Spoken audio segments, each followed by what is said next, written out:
nijoro ny vondrona parlementaire Timmy Tsibazaza. Efa miomana ihany koa ny andray anjara amin'ny fifidianana be ny tanàna ity antoko politika ny filoha teo aloha ity raha ny fanambaran'izy ireo androany tetsy Ambohitsiry. Hatreto anefa tsy mbola fantatra izay hiafaran'ny Timmy Raharinaivo, nitariky ry Vivato Rakotovao sy ry Iveme.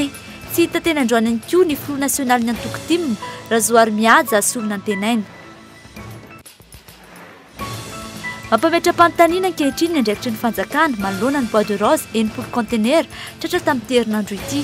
730 conteneur taty Kenya ary ny 9 taty Sri Lanka, samy saika alefa any Hong Kong izy ireo.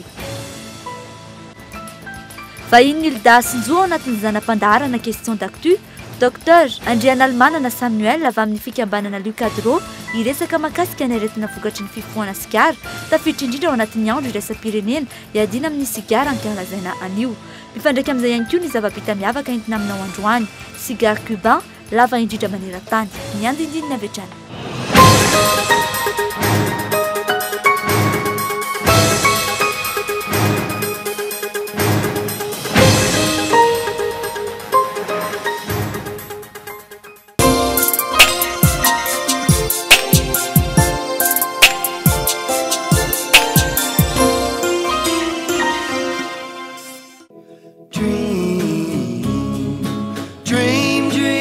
Mety azo antsika mitampoka ny lozam-pifamoivoizana.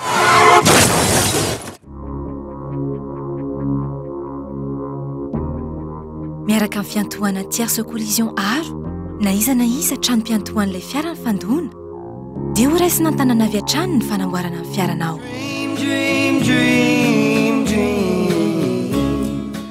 Aro miaina sy miary mandrivon'ny vato.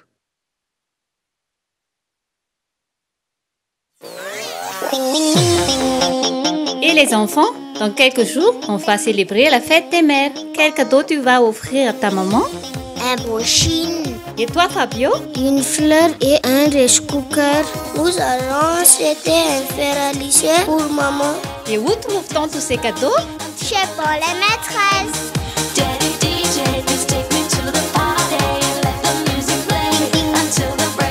Paulai, toujours meilleur. Senia Saada, groupe Colina, des mercantiles assurances avancent et deviennent Saham Assurance. 1, 2, 3. Fantatro fa en formula satria mampiasa formula madio ery zato nifiny la satria borosina amin'ny formula tiary misy vaovao mahasoa mahafinaritra zato amin'ilay zay mividy formula roa dia mahazo borosy nify ray Maimai-pona.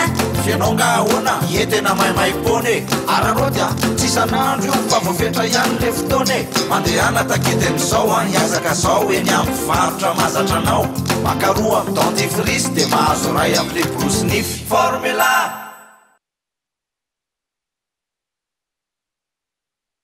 Senia Saada, groupe Colina, des mercantiles assurances avancent et deviennent Saham Assurance.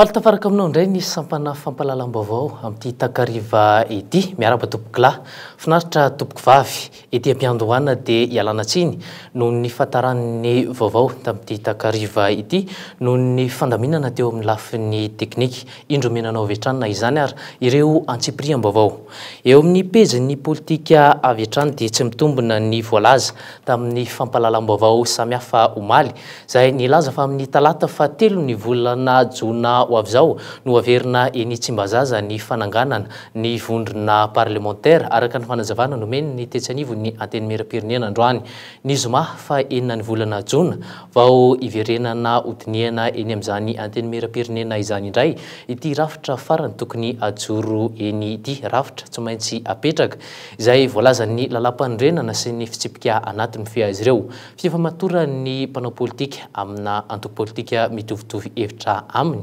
no dikany ialana amin'ny famadiana palitao na raha tsy endrika izany solombavam-bahoaka izany hatramin'ny izay raha ho vetrany fanadidina mandeha ny resaka fa ny antoko SVM nanao izay nanemorana fametrahana le vondrona parlementaire ny zoma lasa teo satria no maly niova nampahafantarina tamin'ny fomba ofisialy ny fisian'ity antoko ity tsy afa-pela amin'izany resaka izany koa ny solombavamboaka tsy miankina izay lazay ny feo fa miady varotra mafy raha efa maritra mandritry ny efa taona amin'ny SVM.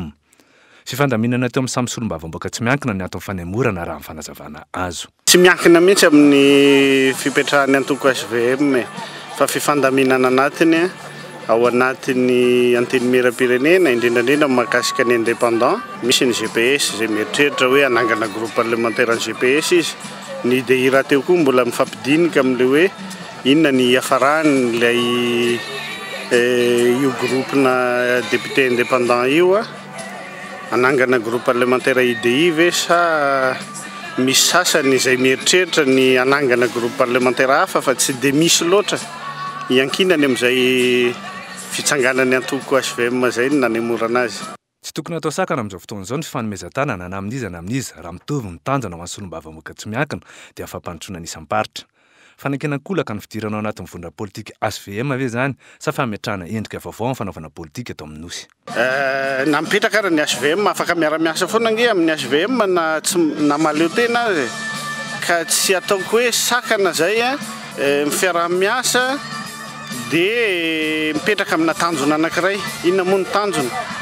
Ho an'ny filoham-pirenena ohatra dia hoe ny fampandrosoana amin'ny Madagasikara ho anay koa izay lany tamin'ny maleo tena koa tany amin'ny toerana nisy anay mifanambina petraka tamin'ny vahoaka koa dia ny ampandrosoana ny distrika na lany anay. Mbola tsy voafehin'ny solombavambahoaka sy ireo vondrona politika eo anivona teny miera ny lalàna amin'ny fiazy ireo ka miteraka fitarazona amin'ny asa izay ataony. Sy ny ao amin'ny antenimieram-pirenena ny lalàna rehetra sy ny pitsopitsony mikasika ny resaka vondrona parlementaire. Fitsipika anatin'ny antenimieram-pirenena fa mametraka hoe olona 5 dia solombavambahoaka 5 dia afaka manangana vondrona parlementaire iray.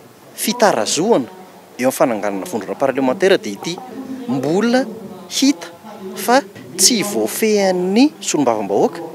Porofo amin'izany ambaro tsy fifehezana ankamaroan'ny solombavambahoaka sy ny antoko politika ny lalàna amin'ny fiazo amin'ity androm-panjakana mpanao lalàna ity dia hatramin'izao vondrona politika iray dia ny VPM-MMM no hanina metraka tolo-dalàna roa mahakasika ny vondrom-bahoaka paritra Tsinjaram-pahefana hodinianao izay asa sy andraikitra fenon'ireo solombavambahoaka mpisolotena ny vahoaka malagasy. Ny ankamaroan'ireo solombavambahoaka ireo sy ny antoko politika eo anivon'ny antenimieram-pirenena dia mbola tsy manana tolo-dalàna atolotra entina anavotana vahoaka. Antoko politika iray ihany zao fantatro hoe efa nanolotra tolo-dalàna sy manana tolo-dalàna fa ny ankoatr'izay mbola tsisy manana. Zany hoe olona tsy dia niomana loatra fijoroana amin'ny asan'ny solombavambahoaka izay zany ny ankamaroany ao amin'ny antenimieram-pirenena amin'izao fotoana izao. Hatreto impolo ny ova ny lahadinika tolo-pe-kevitra tokana mahakasika amin'ny famerenana aingana amin'ny fandriam-pahalemana no natolotra ny gouvernemanta izay mbola tsy novaliana hatramin'izao. Ambasador 3 no raisin'ny filohan'ny antenimieram-pirenena. Ireo no azo amin'ny tinany asa vitan'ny androm-panjakana mpanao lalàna ity tao anatin'ny 5 andro nanomboana ny fivoriana ara-potoana voalohan'ny solombavambahoaka. Efa eno ihany aza ny motion de censure ho an'ny gouvernemanta Cool Roger. Fa eo amin'izay pejiny politika izay hatrany dia 10 taona teoriana ny naharavan'ny antoko 5 vokatry ny hetsy-bahoaka izay niarahany aina tamin'ny taona 2024 maneho ny fahavelomany indray ny antokon'ny filoha teo aloha Marc Ravalomanana tetsy Amboditsiry io atoandro io ary nilaza ny andrainjara amin'ny fifidianana ho avy rehetra indrindra fa ny fifidianana ben'ny tanàna ary nilaza mihitsy azy fa andrakotra ireo commune miisa 770 sy 590 zany hoe 2 latsaka izany manerana ny nosy. Andry Rarson no mitatitra ny fanadidina. Tapitra ny Ankolafy Ravalomanana izay nambara ny questeur fahatelo eo anivon'ny antenimieram-pirenena fa najanona niaraka tamin'ny fifidianana filoham-pirenena sy ny solombavambahoaka nampiarahana farany teo. Ny antoko 5 no mijoro ara-panjakana amin'izao fotoana izao. Ofisialy zany efa vita zany ny Ankolafy Ravalomanana. Ny tiako Madagasikara izay efa antoko mipetraka androtsaka candidat isaky ny commune 770 misy eto Madagasikara ny antoko tiako Madagasikara. Nilaza ihany koa ity antoko natanjaka tamin'ny faran'ny Repoblika fahatelo ity fa efa najoro eny amin'ny antenimieram-pirenena ny vondrona politika 5 na ny tiako Madagasikara izay ahitana solombavambahoaka misy araky amby 20 amin'izao fotoana izao. Vonina ny ijoro ihany ny tombontsom-bahoaka ary hanohy hatrany ny dinika amin'ny gouvernemanta sy ny filoham-pirenena amin'ny famerenana ny filoha teo aloha an-tanindrazana. Atareo angamba fa niana tamin'ny filoha Rajaonarimampianina ny tenako sy ny filoha lefitra ny antenimieram-pirenena Ianitra Razafy Manantsoa talohan'ny andianaka ny Afrika Atsimo. Efa ndresaka izay. Ndresaka izy mirahalahy mianaka tany Afrika Atsimo mino fa efa mazotra amin'ny tokony ho izy ny zavatra rehetra fa dia aloha ny tantara no sy ny hoavy no ampisehoantsika eo ao le firalaina. Ahoana ny tsy mararinay vao nitarikiry Vivato Rakotovao ary Iveme. Tsy mbola fantatra mazava na avita amondrina ireo namany rehetra ary Kirivo Randrianarsoa sy ny tariny na ahoana. Nanaitra ny mpanao gazety ny tsy ny fahitana ny filoha nasionaly ny antoko TIM Razoary Miaja Solonantenaina amin'izay hetsika rehetra ataon'ireo mpikambana ao amin'ny birao politika ary mbola voaporofo izany androany. Ny valiny azo amin'ireo lohandohan'ny mpisorona ao amin'ity antoko ity dia ny filazana fa tsy eto an-tanindrazana ny tenany. Vaovao mari-potitra no milaza fa hita ao an-drenivohitra loatra mangoro ao ny lehilahy. Misy olana sahady ve eo anivon'ity antoko TIM miverina eo amin'ny sehatry ny politika ity amin'izao fotoana izao. Vaovao mahakasika ny toe-karena kosa indray. Hatramin'ireo viana no ny fanjakana malagasy no hiainohaino fotsiny manoloana ny fanondranana Bois de Rose. Tsy misy mihaino hatramin'ny filoham-pirenena ve sa sanatria malemy ny fanjakana malagasy manoloana ny herin'ny volan'ireo mpanefoefo mpanao ity resaka Bois de Rose ity. Mazava raha ny vaovao nisongadina tamin'ity herinandro ity anefa fa tena mpanefoefo avokoa ireo nanao afera Bois de Rose na inona aloha ambarana na inona tsy nisy fiantraikany tamin'ny vahoaka madinika ny volabe vidin'ireny Bois de Rose nipoitra teny amin'ny taniny ireny. Fanadidina. 12.8 tapitrisa dolara na 30 miliara ariary ny vola vahoaka malagasy very fotsiny naondra ny mpanambola sy ny mpanao afera na Bois de Rose tratra tany Kenya, Mozambika. Raha toka nivadika vola dia nahavitana fanamboaran-dalana hatrany amin'ny 10,100 kilometatra io vola io. Vidina Bois de Rose 430 contenera tratran'ny Kenianina tao amin'ny serana Tsambony Mombasa ny talata farany teo. Io 30 miliara ariary io. Raha toka 10,4 dolara na 4 tapitrisa ariary ny vidiny iray taonina ankehitriny. Mazava izao fa tena vola be ny fandroanana Bois de Rose. 500 taonina ary 430 contenera ireto resaka ireto ary bolabola 404 isa. Naondrana tsambo tany Zanzibar, saika ho diovina tao Kenya ary saika ondrana ny Hong Kong ireto Bois de Rose ireto. Fanontaniana maromaro no mipetraka manoloana ity resa-bola goavana ity. Iza ny tena mpanao aferan'ny Bois de Rose? Nahoana izy ireo no tsy mbola migadra? Inona atahoran'ny fanjakana? Tokony ho mamoditra amin'ny vahoaka ny mpitondra raha mijoro mamoaka ny marina ka milaza izay tena tompona andraikitra. Aiza ny tatitra taorian'ny baiko nomeny filoham-pirenena Rajonary Mampianina momba ny amongorana ny fandranana Bois de Rose io taorian'ny 12 janoary 2024. Nakaiza ny vola momba ireo kontenera fantatra fa efa namidy sy tafavoaka ny velany. Tsy eny mihitsy na kely aza ny hoe vola nampidiriny Bois de Rose tamin'ny kitapom-bola mpanjakana hatramin'izao. Na io etra, na aba, na io tamberimbidy amin'ny vola vahiny. Rovina no isy mpanambola be ho voaheloka amin'ity raharaha Bois de Rose ity satria mazava fa eloka ary asokajiana ho famadihana tanindrazana ny fitrandrana an'ity Bois de Rose ity ho an'ny tena manokana sy ho tombotsoa manokana. Fantanindreo ary efa ela no niantsoatsoana mba amoahana ny porofo rehetra sy andraisana ny fepetra ampiarana ny lalàna amin'ireo manao ity afera ity. Isy valiny ary ve zany? Mahatonga saina ny tarehimarika sy ny vola be lasa pasoaraka aboraraka fotsiny firenena. Voalaza ny Agence d'investigation environnementale Kenianina nanao ny fanadihadiana fa ala tsy manam-paharoa na forêt unique eto Madagasikara no nangalarana nyreto azo ireto. Fantatra ihany koa fa efa hatramin'ny 2 alina bolabola no fantatra fa Bois de Rose efa tapaka teto Madagasikara. Raha ataony kajikajy tsotsotra 7,904 taonina izany ireo Bois de Rose efa saisie sy voalaza fa eo am-pelatana ny fanjakana ankehitriny. Raha kajiana tsotra ny vidiny miainga avy amin'ny vidiny iray taonina io dia mitotaly 4,570 tapitrisa dolara na 2,30 miliara ariary zany. Dia tankina mpanara-bavao rehefa mandre fa mahantra ny 2,900 malagasy ary tsy mampiditra vola fa tsy latsaky ny 502 ariary isanandro. Angina sa hetsika aingana ny fanjakana manoloana izao raharaha izao. Vao tamin'ny larobia teo ny filan-kevitry ny minisitra no nilaza fa nisy andramena 420 kontenera ihany koa tratra tany Sri Lanka ary saika ondrana any Hong Kong izy ireo. Mahamenatra ny filazana fa any Kenya na Sri Lanka voasarona ny Bois de Rose eto amintsika na ny mpanao gazety akasary ao amin'ny porny Thomasina momba ireo Bois de Rose tratra sy geazana ireo aza sahirana. Eo ny pejy sosialy kosa indray aiza ny fampiarana ny lalàna ataony avy eo anivon'ny commune makasika ny fifohana Sikara amin'ny toerana ivoriana olona maro. Raha ny tetiandro napetraky ny fiadidinan'ny tanàna ao anatin'ny fanentanana izy ireo amin'izao hatramin'ny androandroany izay tanty akalazana ny tsy fifohana Sikara maneran-tany tsy mbola hita taratra firy izany. Ary avy hatrany ny andindininy. Ny arete napetraky ny ministera telo fitsarana fahasalamam-bahoaka sy ny fiarovam-pirenena no mamaritra ny tsy tokony hifohana sigara amin'ny toerana vory olona eto Madagasikara. Fampiarana izany ihany koa no ataon'ny komina. Isan'ny toerana vory olona eto Ambohijatovo rehefa faran'ny herinandro tahaka izao. Ray aman-dreny, zaza, tanora, eny fa na dia ny vahiny aza dia mitsidika ity toerana ity. Tsy misy na iray aza famantarana ny fandrarana ny fifohana sigara. Ny volana Oktobra nefa efa manakaiky ihany. Volana izay nofaritan'ny komina n'Antananarivo ampiarana ny sazy 504 ariary isaky ny singana sigara iray ho an'izay tratra. Tsy misy mahalara ny fisian'izany fanentanana ataon'ny komina izany akory ny olona nitsidika teto. Sy mbola tsy hitako hoe nandeha taty ny komina ao ajelo izy. Mbola tsy nahitana azy efa hoe nandalo izy na tsy nandalo fa zay zay raha tsy hahita. Mbola tsy nahita tsika. Izany efa fantatrantsika efa fisian'ilay zavatra io. Tena tsy fantatsika fa tsika koa tsy mifoka sigara no tena marina. Dina mety tombotsoa hoe azo amin'izany ny fahitanao zany hoe raha tsy azo fohana sigara ny toerana maro azy misy olona dina mety tombotsoa azo fiarahamonina. Mety le resaka fahasalamana sy le fahasalamana zany. Aminao ve ilana fanentana? Ilana ka tokony ilaina amin'ny fanentanana le resaka le tsy fifohana sigara le eny avelany zany eny an-dalambe fa tokony hoe misy zany le toerana voatokana ho an'izay. Raha izay ny zava-misy, azo tanterahina ve ny finiavan'ny komina? Ny toerana tahaka itony aza mbola misy mifoka sigara ihany hatramin'izao fotoana izao. Etsakilan'izay anefa, andro maneran-tany tsy hifohana sigara ny andro androany.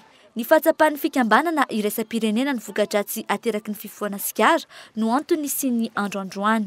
Eo amin'ny fahasalamana zao dia misy ny voka-dratsy ny eo amin'ny ati-doha, misy koa voka-dratsy ny eo amin'ny fo sy ny fikorinan'ny rà ary ny voka-dratsy ny eo amin'ny avokavoka.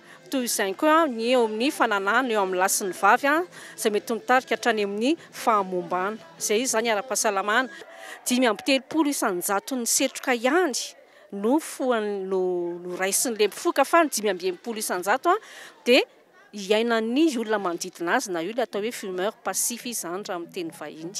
Raha toa ka 20 isan'ny sigara fohana isan'andro dia mahatratra 700 cm toratelo gaz carbonika izany ary efa 40 tapitrisa metatra toratelo ny gaz carbonika eny amin'ny atmosfera.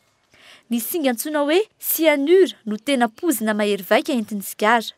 Sitrana intsony ihany koa ny takaitra napetraky ny fifohana sigara na tafiala sigara aza. Azo ampiarina eto Madagasikara ve noho izany ny lalàna izay efa tsy nampiarina hatramin'izay nisinina nanomboka tamin'ny taona 2003. Raha nitatry ny OMS na ny fikambanana iraisam-pirenena misahana ny fahasalamana dia tokony ampiakarina ny aba takiana amin'ny sigara, ampihenana ireo isan'ny mpifoka sigara maneran-tany.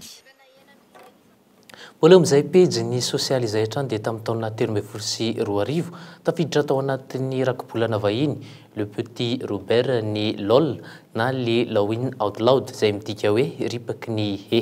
Fiteny fampiasan'ireo tanora matetika any anatin'ireny SMSU ireny.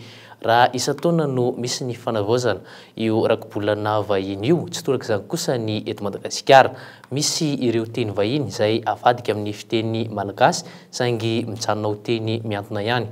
Toraka izany koa ireo fiteny tanora izay fampiasan'izy ireo isan'andro saingy tsy tafiditra ao anatin'ny rakobolana malagasy. Rahantsika ny fanadidina miaraka amin'ny Michel Aranarzona.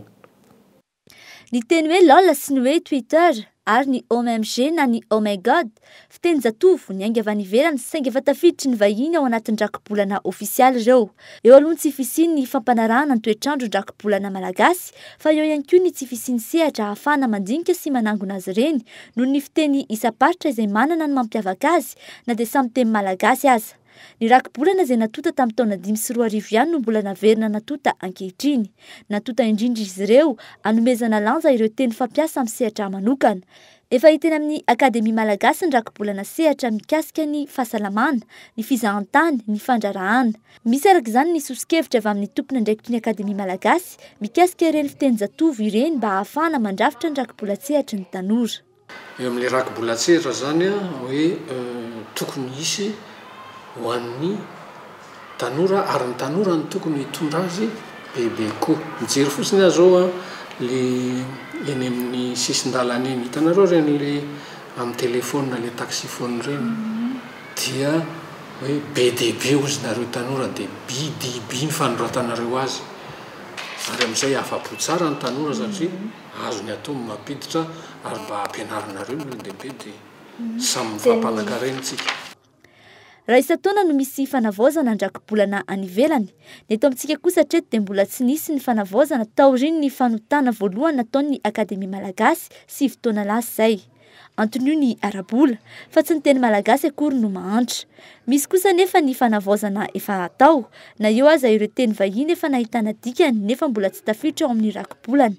Mitohatra ny fandikana ireo teny vahiny.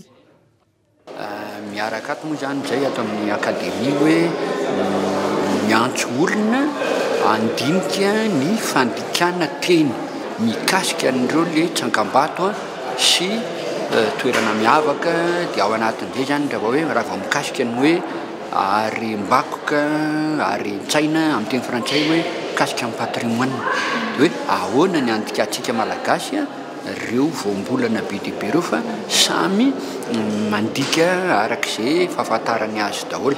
Ny alarobia tetsy amin'ny Akademia Malagasy no nanatontosana ny fandikana ireo teny ao amin'ny sehatry ny Arembakoka.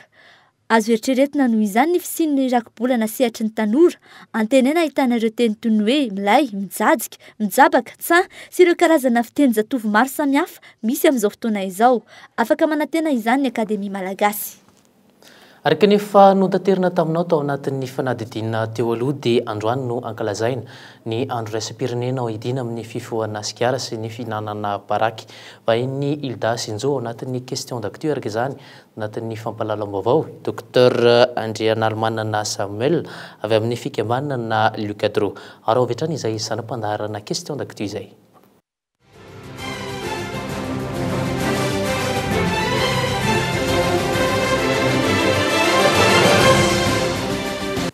Ankafaliana indray ny tsy tiana ny tokantranonao tompoko lahy sy tompoko vavy amin'izao alina izao tonga soa indray atao anatin'ny question d'actu. Raika amin'ny telopolo ny volana May andro iraisam-pirenena ho an'ny tsy fifohana sigara ary tsy fihinanana baraky.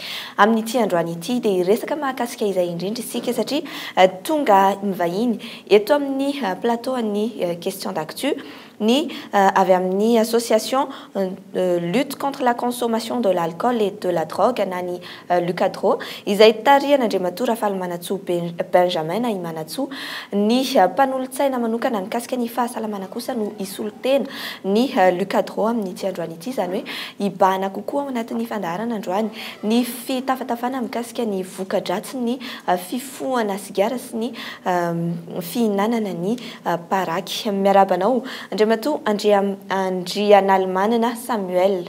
Miarabanao tompoko ary miarabany mpijery ny televiziona Cool TV. Ny fanontaniana voalohany araky ny zavatra hita na miakatra na midina ny vidin'ny sigara, ny vidin'ny baraky tsy miraika amin'ny tsy manova ny fomba fiainan'ny olona mifoka sigara izay inona ny tena mahatonga ny hoe fiankinan-doha amin'ny sigara sy ny baraky.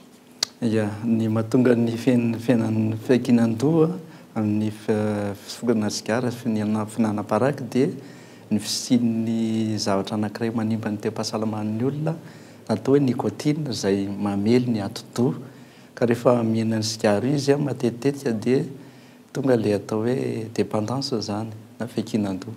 Ny nicotine io zany no tompona andraikitra amin'ny zavatra anatin'ny sigara. Misy fitsaboana ve ialana amin'izay hoe dépendance zay ary manahoana ny lalana izorana amin'ny dépendance amin'ny sigara zay? Misy mitsy fitsaboana ary misy ireo fikambanana maro samihafa mikasika an'izay zay ireo ataon'zareo hoe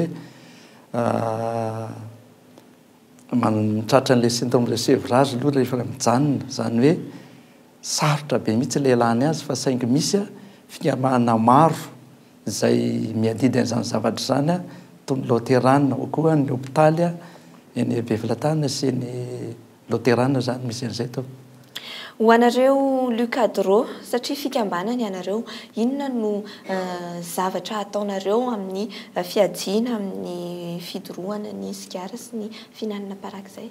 Ny zavatra ataonay dia ny fampitana amin'ny vahoaka zany antsipiriany mihitsy ny voka-dratsy ny sigara satria tokony anaraka zany a zay misy arrêté ministériel nivoaka tamin'ny taona 2003 arrêté ministériel 1871-2003 andiny faefatra zay milaza fa ny adidy malagasy tsirairay avy a ary tsy akanavaka ny mampita ny fahalalana fantany zany a momba ny zava-vokadratsy ny sigara sy fekinan-doha amin'ny sigara ary ny fahafatesana zay mety hitranga vokatry ny fifohana sigara ary loza miantona vokatry ny setroka terany noho izany a mahamalagasy ny tena zany a fahalalana kely ananana zany dia ampitaina malagasy mpiaramonina.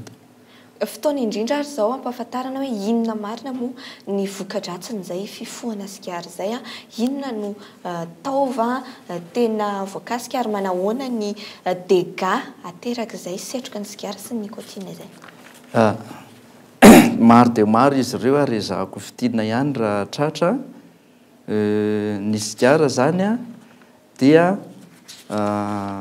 mitondra zavatra maro a manimba ny fahasalaman'ny olona dia reto avy a metitsika tsirairay izy io a voka-jatra ny ati-doha aloha dia manimba ny ati-doha izy a ary nitarika fahasamban'ny ati-doha mihitsy dia ny olona mifoka ny sigara dia tratra ny fitaintainana lalava zay a tri fantany le faratsian'ny sigara manaraka an'izay ny maso a dia asiny dia mitarika fahajambany izy io a mety avoan'ny katarakta ihany koa ary a ny olona jereo tsara fa ny olona mifoka sigara dia mena maso lava ary mangirifiry lava ny masony a ary mikipikipy lava tsy vitan'izay fa ny orona ihany koa dia asiny a mety avoan'ny cancer amin'ny orona zany a sigara ary a mety avoan'ny cancer amin'ireo sinisy zany hoe le lavaka ao amin'ny taolatava sy eo amin'ny androny eo zany ny vava sy ny tenda dia mety voan'ny cancer ihany koa indrindraindrindra ny any amin'le atao amin'ny teny médical moa ny laraingitra sy ny faraingitra zay matetika ny lehilahy zany ny tratra ny mery mivoaka sigara be ny lehilahy dia mety voan'ny aretenda ihany koa ary ny lehilahy ihany koa dia mety vo ary rehefa miaraka mivoaka sigara tsika dia marefa tsy dia tsara loatra ny fofinainy ny sofina ihany koa dia mety voany ary lasa marenindrenina ny olona mifoka sigara ary marasy sofina matetika izy ireo ny volo a dia mitazona ny fofon-tsigara ary mety lasa décoloré miova ny lokon'le volon'ilay olona zany manaraka an'izany raha jerentsika zany eo amin'ny tratra sy ny kibony a dia mety ho tratra ny cancer amin'ny lalakaniny zany any amin'ny œsophage zany a any amin'ny vavony a mety ho tratra ihany koa ny tsinaibe dia mety ho tratra ihany koa ny sarakaty ary ny zavatra loza indrindra dia mety voa ny aorte abdominal moa zany le lalan-draha be a avy any amin'ny fo midina makany ambany any amin'ny tenantsika any lalan-draha dia asiny ihany koa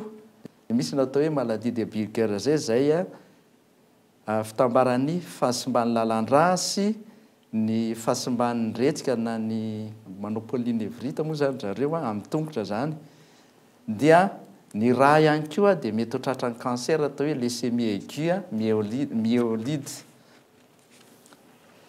raha ny aty koa ny jerena dia tratra ny cancer du foie zany a ny olona mifoka sigara ary a raha jerena ny avokavoka dia vo daholy a ny avokavoka sy mba lalan-drivotra rehetrarehetra dia tratra ny atao hoe cancer du poumon zany le olona na manao le atao hoe bronchopneumonie chronique obstructive na manao bronchite chronique na manao ny karazana aretina rehetra amin'ny tratra io a infection respiratoire ny aty vava sy ny nify ihany koa dia sy mbany tanteraka jereo tsara fa ny mpifoka sigara dia mavomavo be misy kitry nify a ary mipetipetana ary jereo fa mizongorona ary moramendaka ary matetika dia banga ny mpifoka sigara ny hian'ny mpifoka sigara ihany koa dia simba ary fofonay dia voatenitsika teo a fa tsy dia tsara loatra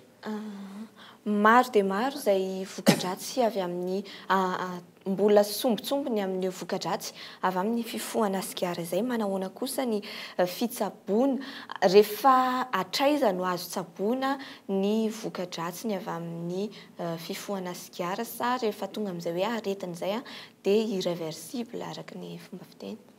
Vao manomboka ny aretina dia avy hatrany dia manatona mpitsabo fa tonga fitenenan'ny tanora hoe tara loatra fa tara loatra hoe efa manao ny zavatra ataony ny sigara dia tsy voavonjy intsony ilay olona. Izany hoe ny fifohana sigara mihitsy ny tokony ho tsaboana raha ny tokony ho izay indrindra tompo. Izany hoe raha azo atao mihitsiny aloha tsy mivoaka sigara satria efa fantatra hita amin'le fampitana ataon'ny ministeran'ny fahasalamana sy ny tompon'andraikitra rehetra ange fiteny fa izany resahako izany hita vita amin'ny sary ny fon'ny sigara kanefa moa ohatrany tsy mino ny olona dia izay moa ny antony nampitanan'izy izao. Amin'ny mahampitsabo anao Andriamatoa, afaka lazainao hoe na ohatra hoe ny eo amin'ny hitanao fotsiny hoe firisan-jaton'ny olona marary tonga maka fitsaboana ao aminao no hoe ahitana taratra hoe vokatra ny fifohana sigara no mahatonga ny aretina.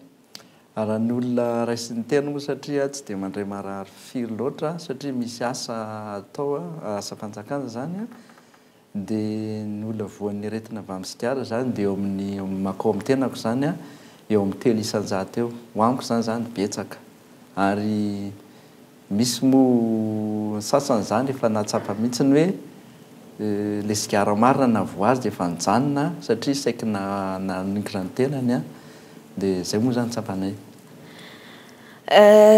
Kosa satria ratsy ny sigara, ratsy ny vokatra aterany ho anareo fikambanana miady amin'izay hoe fifohana sigara izay, inona no zavatra ataonareo ho an'ny olona, inona ny tohana, inona ny torohevitra, inona no hoe hetsika fa ataonareo izany hialana amin'ilay sigara. Ia, torohevitra ny an'olona moa izany dia izao raha azo atao mihitsy aza mandray sigara indrindrandrindra tsika vehivavy izay indraindray azo lazaina hoe milingilingy mandray ny sigara io satria zava-doza ny sigara. Maro moa izany zavatra voka-dratsiny fa mbola tsy voalaza amin'ny fo, tsy mbola voalaza ny fahavazan'ny tatavy, ny fahavazan'ny lalan-drany amin'ny tonga sy ny karazany fa manimba itsika vehivavy dia mora tratran'ny homamiadana amin'ny nono. Aokare tsy handray sigara mihitsy.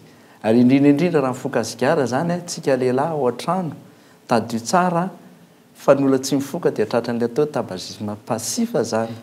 Izay manimba kokoa ara no ny olona mifoka satria avy hatrany dia le izy purine no le setroka purine tonga any satria le oxyde de carbone tonga dia efa direct any amin'ny tenan'ilay olona ary manimba ihany koa ny zazo akibon'ilay olona raha be voka le vehivavy izany. Eny ary ankasitrahana indrindra ny avy ao amin'ny Lucadrona ny association lutte contre la consommation de l'alcool et de la drogue izay tonga namelabelatra tamintsika nikasika ny voka-dratsiny fifohana sigara izay moa no tena resaka androany tao anatin'ny andro iraisam-pirenena ho an'ny tsy fifohana ny sigara ary tsy fihinanana ny paraky ihany koa. Ankasitrahana toraka izany ihany koa ianao tany atokantrano nanaraka ny fandaharana question d'actu tamin'ity alina ity dia mametraka ny veloma ho amin'ny manaraka indray. Veloma tompoko.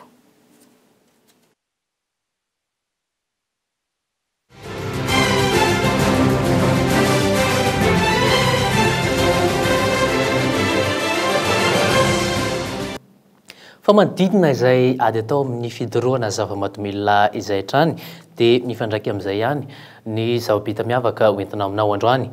Ry zareo Cubain no isan'ny firenena malaza amin'ny resaka fanamboarana sigara Cubain isan'ny voarakitra ao anatin'ny bokin'ny Guinness taona 2012 noho ny halavany izay mahatratra 20 metatra mahery. Ary avy hatrany ny andindininy. Tsy ny kalitaony ihany no mampiavaka ny sigara Cubain. Neken'ny ekipan'ny Guinness ho zava-bita miavaka nataony mpamboatra sigara iray nahavita namono sigara mirefy raika amin'ny 20 metatra tsy mitapaka. tsy nisy mashina nanampiasa tamin'ity famonosana ity sigara ity fa ny tanana no niasa hatramin'ny farany fanamby ny amboatra sigara cubain lava indrindra maneran-tany ary tao anatin'ny fomba nentim-paharazana tanteraka ny fanambarana ireo akora samihafa anome fofona miavaka sy tsiro hafa ny sigara dia fahaizana manokana ny volavolaina ampolo taonany maro arak'izany tsy ny olon-drehetra no afaka mamono sigara cubain ity lehilahy ity raha teo matianina amin'ny fanamboarana sigara nentim-paharazana toy izao ito avokoa ireo singa telo mahafeno sigara cubain ny fonony ivelany sy anatiny ary ny atiny izay samy ravina sigara avokoa no nampiasaina ny lanja ho efa ho zato kilao ny sigara nampiasaina tamin'ity famonosana lava indrindra ity fanontaniana mipetraka ny hoe ahoana ny fomba hifohana ity sigara ity raha 20 cm ny alavana sigara mahazatra fifohan'ny olona tsy ho mora ny tolona irery sigara 2.20 metatra tsy mitapaka izany azo antoka aloha fa tsy atao fohana raha ity sigara cubain ity fa fanamby ihany idirana ao atin'ny boky Guinness anahirana ihany koa ny ampifoka olona ity sigara ity ny sigara izay mamono olona 9 tapitrisa maneran-tany ny etsy amin'izy ireo tsy mpifoka saingy voan'ny antsoina hoe tabagisme passif araka ny tatitra navoaka ny firenena mikambana miany fahasalamana fotoana eritreretana ny andro iraisam-pirenena iadina amin'ny fifohana sigara ankalazaina androany ny eto amintsika raha teo efa ametraka lalàna fandrarana azy ireny amin'ny toerana vory olona tony mazatra dia ny fandarana almanaka sy ny tanànantsika no arahinao aorian'izao fampahalalam-baovao amin'ny fiteny malagasy izao ary amin'ny valo sasany kosa no anarahanao ny fampahalalam-baovao amin'ny fiteny frantsay moa zany dia iny ihany koa tompoko lahy sy tompoko vavy no manakatona tanteraka ny fampahalalam-baovao tamin'ity takariva ity angasitrany ianao nanaraka izany hatramin'ny farany veloma tompoko